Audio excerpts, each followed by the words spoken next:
Hey everyone, in this video I'll be reviewing the Worker Phoenix 2.0. This is a full auto 3-stage flywheeler that takes angled talons through the grip. This is going to be more of an initial thoughts video since I haven't been able to use this blaster in a war yet and we've only had this for about a week at the time of recording.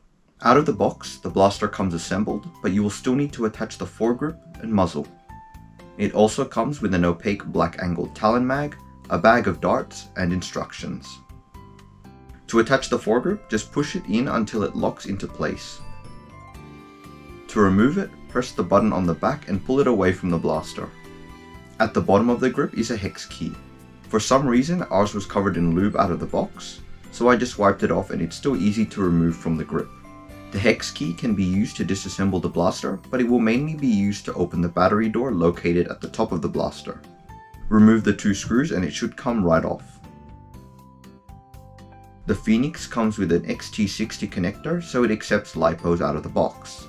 There's plenty of space to fit the small 3S LiPos we use to power our strifes, and almost enough clearance to fit the large LiPo I used for my rapid strike. Be careful when tightening the screws on the battery door since the door can crack like ours. No battery is included with the blaster, so you'll need to get a LiPo and charger separately if you don't already have one. In front of the battery door is a Picatinny rail for any sights or optics you want to throw on here. I believe the Select Fire board that Worker hasn't released yet at the time of recording replaces this section, so that version of the Phoenix will have a rail that is slightly higher according to the pictures from Out of Darts and Blaster Tech. At the top of the blaster are integrated front and back iron sights that have fiber optics in them, which is pretty cool. They aren't adjustable or flip down, but they don't really matter since they're so low that they're nearly unusable when shouldering the blaster with the stock. The stock can be extended and has 4 positions including closed. It can also be removed by loosening the thumb screw at the bottom and pulling it off. This is not an N-Strike compatible stock attachment point, so the only stock that will work on the Phoenix is the one it comes with. Why Worker chose to have a proprietary attachment point, I have no idea. Maybe they plan to sell different stocks for it in the future. When attaching the muzzle to the barrel, check that your barrel is going all the way to the flywheel cage. Out of the box, ours had a slight space between them, which can affect performance and lead to jams.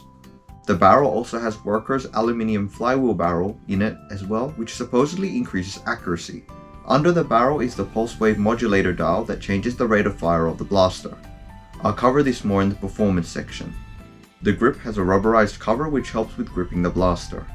It might be uncomfortable for small hands as it has to fit the angled talon within it. To release the mag, there is a button mag release on the left side of the blaster that you can hit with your thumb. It's not ambidextrous, so lefties will have to find a way to hit the button that's comfortable for them. The mag wall is extremely smooth, so mags insert and gravity drop with ease. One thing we've discovered is that you can also just pull the mags out without needing to hit the release button. It doesn't take a lot of force to do and feels about the same as the non-mag release talon adapters Worker makes. This could be a solution for lefty reloads. Like our Swift, we've added our own custom vinyl stickers to the Phoenix. The Worker logos on the sides of the blasters are only stickers, so you can easily remove them if you want to paint the blaster or have your own stickers to put on it. Other than that, that's the only customization we've done to our Phoenix. On performance, this thing has 3 stages of flywheels, which is a bit overkill for the amount of FPS you're getting. With Worker darts, it's hitting an average of 161 FPS with a high of 183 and a low of 130 when I give the flywheels times to rev up between shots. On full auto at maximum rate of fire, it's hitting an average of 164 FPS with a high of 180 and a low of 125, so there isn't much of a performance loss when firing on full auto.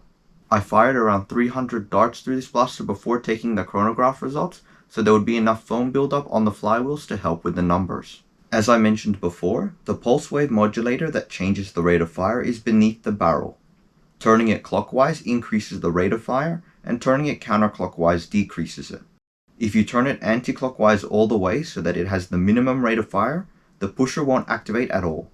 At maximum rate of fire, it fires around 9 darts per second, which isn't too bad, but most full auto mods tend to go for higher rates of fire than this. One thing to note is that lowering the rate of fire only slows down the pusher motor. This means that lowering your rate of fire, the longer it will take for the blaster to actually fire after you pull the trigger, so make sure to keep that in mind. With all that out of the way, let's go outside and see it shoot.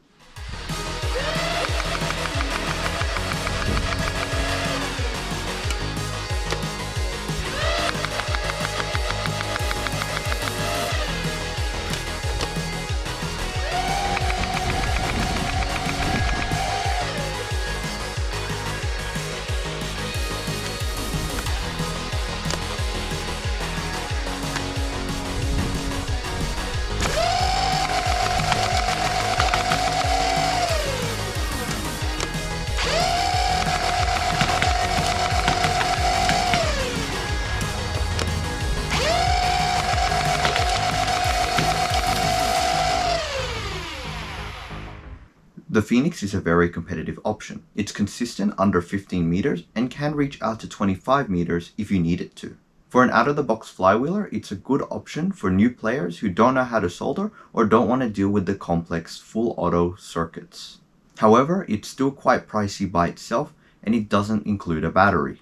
If you don't already own a LiPo and charger, you'll have to purchase them on top of the Phoenix, making this blaster quite a large investment. If you also don't own any angled talon mags, you'll have to purchase some of those as well, as they're the only mags that this blaster accepts. Like I mentioned before, the grip of this blaster is very large, so if you have small hands, you might not find this blaster very comfortable. On the topic of size, this blaster is much larger than the stock images make it out to be. It's much larger compared to a Strife and is about as large as a Rapid Strike. If you're planning on using this as a sidearm or as a secondary, you'll either need to use a sling, a magnetic holster, or find a very large adjustable holster. With all this in mind, my recommendation of this blaster will vary depending on what type of blaster you're looking for and even what part of the world you live in. If you just want a full auto flywheeler, I recommend modifying a Strife or Rapid Strike. You should be able to thrift those blasters for fairly cheap if you don't already own them to save some money that can go towards the charger and LiPo. A Rapid Strike will also let you net a higher rate of fire, as the Phoenix's stock pusher motor caps at 9 darts per second and will need to be replaced anyway. Strifes are standardly semi-auto, so you will need to purchase a full auto kit for it. If you don't want to invest in angled talon mags, you'll have to skip this blaster altogether unless you're okay with using the single talon mag it comes with. If you just want a performance flywheeler out of the box and you live somewhere where Dart Zone sells stuff in stores, I recommend checking out the Dart Zone Pro Mark III. It's a select fire flywheeler that takes both full length and half length darts, though it does have some issues with worker talons. If you can get the Dart Zone Pro Mark III locally, it can end up being cheaper than the Phoenix. It also can use standard alkalines if you don't have a LiPo, so it can be a cheaper initial investment than the Phoenix. I don't actually own a Dart Zone Pro Mark III, so here's a PNG of it. If you're looking for something compact to use as a secondary, this thing is far from small. Try considering a Woozy or Lepus instead. Both are 3D printed blasters that have mags and grips like the Phoenix, yet they're much smaller. I also don't have either, so here's some more PNGs. Now I know I just listed a bunch of reasons why you shouldn't get one, and some alternatives to the Phoenix, so here's some situations where I would recommend the Phoenix. You specifically want a half-length flywheeler and already own or are willing to invest in angled talon mags. You want a performance flywheeler out of the box and don't want or can't get a Dart Zone Pro Mark III. You just want a Phoenix 2.0. Well, that was a more in-depth conclusion than I normally do for these reviews. Since the Phoenix is a more specialized blaster than the Swift, it's a lot harder to make more blanket recommendations. Anyway, that's it for this video. Thanks for watching, don't forget to like and subscribe, share this video with your friends, and I'll see you in the next one.